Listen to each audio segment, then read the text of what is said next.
ఇవాళ 40% మెస్ ఛార్జీలు 200% కాస్మెటిక్ ఛార్జీలు పెంచారంటే అది ఎంత బాధ్యతతో కూడుకున్న ప్రభుత్వం మనం గుర్తించాల్సిన బాధ్యత మన మీద ఉంది. అందుకోసమనే ఈ గొప్ప కార్యం, పెద్ద ప్రోగ్రాం ఇది.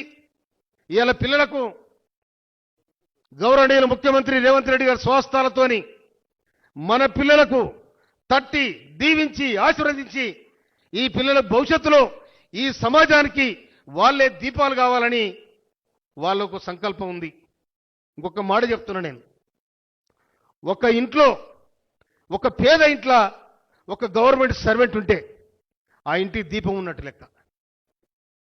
ఒక గవర్నమెంట్ సర్వెంట్ ఉంటే నెలకు 50,000 60,000 వస్తే స్టార్టింగ్లో ఆ ఇంట్లో ఒక దీపం వెలిగినట్టు. ఆ దీపం ద్వారా ఇంకో దీపం, ఇంకో దీపం ద్వారా ఇంకో దీపం.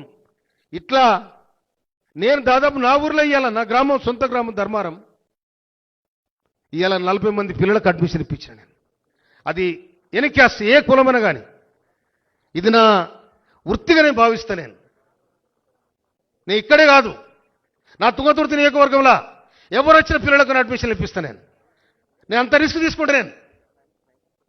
అందుకని మొన్న రెడ్జల్ స్కూల్ విజిట్ చేసినాడు వర్షిన్ గారు కూడా చెప్పినా నేను, అమ్మ నేను ఇక్కడ స్కూల్ విజిట్ చేస్తున్నా చూడండి ఇక్కడ పరిస్థితి చెప్తున్నాను. అలాగే వర్షిని సెక్రటరీ గారికి నేను చెప్పినాను కూడా. అందుకోసమనే ఇంత ఇన్స్టిట్యూషన్, ఆ స్థాపకులు ఇలా మన అవునన్నా కాదన్నా ఎన్టీ రామారావు దీని బీజం పోసిండు. కానీ వారు కూడా నేను మనం స్వర్గీయ ఎన్టీ రామారావు గురు ధన్యవాదాలు తెలియాల్సిన అవసరం ఉంది.